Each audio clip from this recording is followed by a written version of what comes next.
Hi, and welcome to today's live chapter reading of Forgotten Truth by Virginia Wine, courtesy of Itsy Bitsy Book Bits. Prologue. I reached the parking garage, the dim light weirdly flickering, typically sparse, deserted and cold. It suddenly felt like a spooky place, all dark shadows, dampness and a sense of danger lurked. This was a bad idea, but I continued nervously ignoring my instincts. I couldn't explain the created optical illusion that seemed to turn this unassuming parking garage into a bridge to another dimension. My car within sight, I released a breath of warm air, yet it did little to calm my fraying nerves. I glanced over my shoulder only to see a wall of concrete. I was feet away from safety. As if struck by lightning, I felt hair stand on the back of my neck. Footfalls behind me told me I wasn't alone. My brain was racing, then everything slowed down to warp speed. Moving in slow motion, gravity gone, senses focused, I felt a presence. I knew I should run, but I couldn't make my legs move. On guard, sensing danger, my heart raced as I searched for a safe place to hide. But he was already upon me. Unwavering, unmoving, he blocked my path, but I could only make out a shadowy man in a suit. "What do you want?" I said in a high-pitched tone, but he didn't reply. I took one step back, my heart about to burst.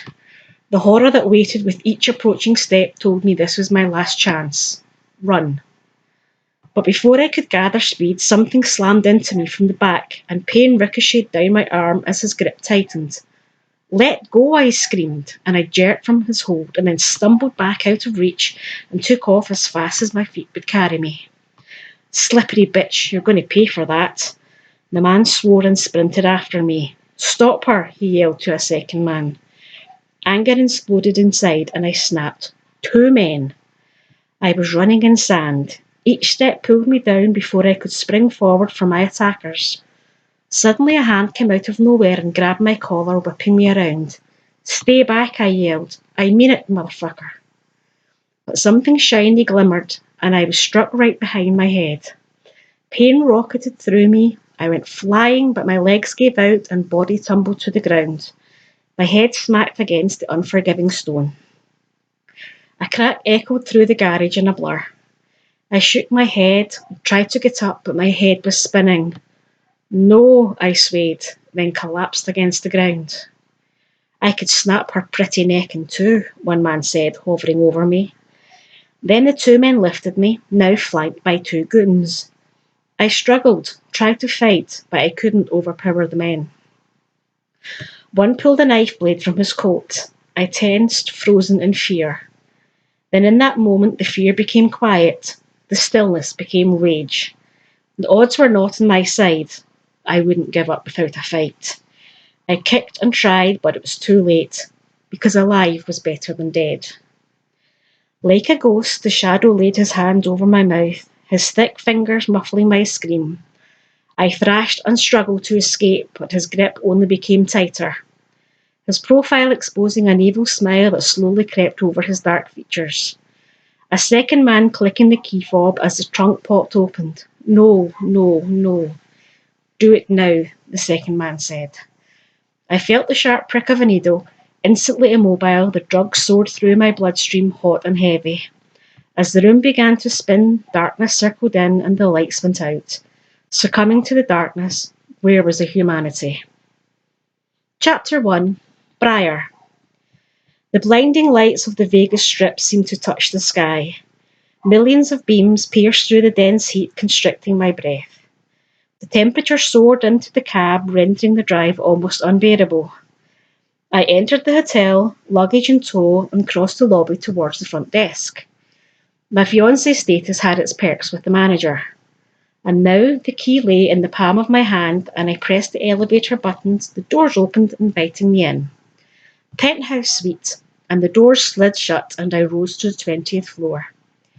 Excitement raced through me because any minute now he would be deliriously happy.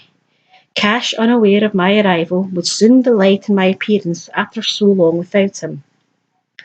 The papers, the ones I knew he'd need for tomorrow's meeting, in my hand, giving me the perfect reason to surprise him. I flashed the key over the sensor, and the door opened quietly.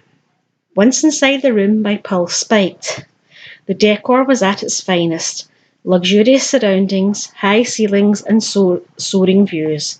Cash wanted, no needed, the lap of luxury. I walked slowly in search of the man I'd be standing beside and exchanging vows in just a few short months. I glided like water, making no sound at all. Voices echoed from the distance. An unknown apprehension lagged in the mist, corrupting my thoughts, but I discarded it and pushed it aside. I stood at the threshold, frozen in my tracks. Shock. The first second causing the inability to compute, as panic began rushing in. Turning pale, the view sent bile rising in my throat. The papers fluttered to my feet. Love turned to hate like shattered glass. My vision blurred by sudden tears as I made out two writhing bodies on the bed. Black was all around me, and I felt faint. When he stepped from the shadows, I heard his voice. Briar! I hated his name on my lips, or my name on his lips. Please, wait. I wish I never knew what his touch felt like. I wish I hadn't given him my heart. I fought to keep myself sane as hot, searing pain cut to the very core of me. Don't, just don't. I managed to get it out as tears streamed down my face. Every muscle tense with the realization it was all a lie. I yanked the diamond from my finger and threw it on the floor, leaving it behind just like my heart. I was shutting down and my walls were going up. Please, he begged. I ran from the suite, fumbled to hit the button on the elevator. The only thing I knew was that this was where my dream died, where my heart died, and where his betrayal altered the course of my life forever. He was the only man who'd ever hurt me. I awoke from the nightmare, my gown drenched as I relieved my worst fears. The memory I loathed beyond all others. My chest became more restrictive as a storm of emotions hit like a hammer pounding in my head. But I could still feel his presence, still allowed him in where the hurt and pain filtered in like shards of glass. A shiver raced down my spine. Blocking him out was my only defence because he was napalm to my heart. Hearing the sounds of wind chimes, a calm settled over me as the gentle wake-up call could be heard from my new ringtone. I fumbled to reach for my phone, but it fell to the floor. Holding back a groan, I stepped over it and struggled towards the kitchen to make a pot of much-needed coffee. A hangover was creeping up the back of my neck, and I had a sinking feeling a headache would soon follow. On my return, I moved into the bathroom and gazed at my reflection, roaming critically from one feature to another. I smiled, momentarily, then it faded. Swallowing hard, I evaluated the damage from last night with Jen. It wasn't pretty. My phone rang again and a smile pulled at my lips, remembering Jen struggling to keep her balance, then face planting into the bushes, inspiring her new nickname, Tumbelina. We drank too much, stayed out too late. Alcohol had never been my friend. As I recalled my unbalanced attempt to stumble into my dark bedroom, where I could feel the comfort of my bed overtake my drunkenness, I looked away, then looked back to see if I was still there. Unbelievable, red, puffy eyes reflected back, where yesterday I saw sparkling green ones. My blotchy skin was a sharp contrast to the pale creamy tones from yesterday, and my blonde waves wild like the jungle, untamed, unruly. My once golden ringlets now vaguely resembled something the cat dragon, all tousled and knotted. Finally, the aroma of rich scented coffee overpowered my small apartment. I poured a cup and added cream and sugar, then sipped while I hightailed it to the shower, my cure-all. A blinding wave of hot water stung as the jets pulsed over every angle of my body. Savouring the scent of lavender, I began to come alive again. Hope beaded my skin like dew soothed my blood. Quiet the storm and resolve the demons left from my dream. Saturday. The only thing on the agenda was my fitness training appointment with Nathan. A nice ass-kicking should get me back to my old self again. The man was insanely handsome. He had the kind of face that stopped you in your tracks. Imagine a masculine Adonis with baby blues that could make any woman go weak in the knees. I guess he was used to that sudden pause when women looked his way. Or maybe it was a curse, resulting in a rather standoffish persona. Yet there was something inviting about him. I've had a fierce crush on him from day one. Strike that. Everyone's had a crush on him and fantasised about getting horizontal with him, and I was pretty sure some have succeeded. I slipped into my workout clothes, my hair in the standard ponytail, and not a stitch of makeup on. Even though I had hours before my appointment, the risk of being late was not an option. I retrieved my phone from the floor, only to find the text was from Genevieve. A grin spread along my face when I saw Thumbelina light up across the screen. Thumbelina, how much did I drink last night, and who were those two guys? Briar, I lost count after you switched to shots, and there were 4 guys. Remember, you couldn't decide which one was the better kisser. Thumbelina, oh, I kind of remember the nasty taste of whiskey. Hey, come over and we'll watch chick flicks and eat junk food. Help me forget my pounding head. Briar, it's training day and I'm not missing my hour with Nathan for your hangover party. Sorry, lol. My phone buzzed in my hand. Glancing at it, Thumbelina flashed across the screen. There was a steadiness about Jen. People were drawn to her, and I was no different. She was not only beautiful, but funny and wildly inappropriate. I totally get it, her voice echoed through the phone. I'd rather Nathan kick my ass too.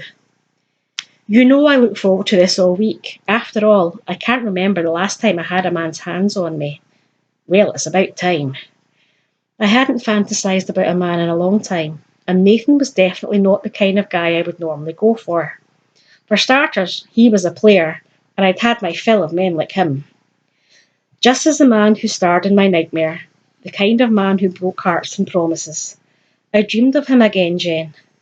What was it about? The dream took me back, conjuring up past emotions and anxiety, memories I attempted to keep buried. I could still hear his voice in my head, resonated so deeply, his words and empty promises echoing in my mind. Perhaps I was frozen, programmed to relive my past, unable to move forward. My ice-covered heart never feeling healing, much like the frost coursing through my veins and soaring through my heart. Same old story. I'm sorry, Briar. It's been a long time. He doesn't deserve to be in your thoughts, consciously or subconsciously. Just let it go. It's over. Remember, new town, new job, new life. He won't find you. I know.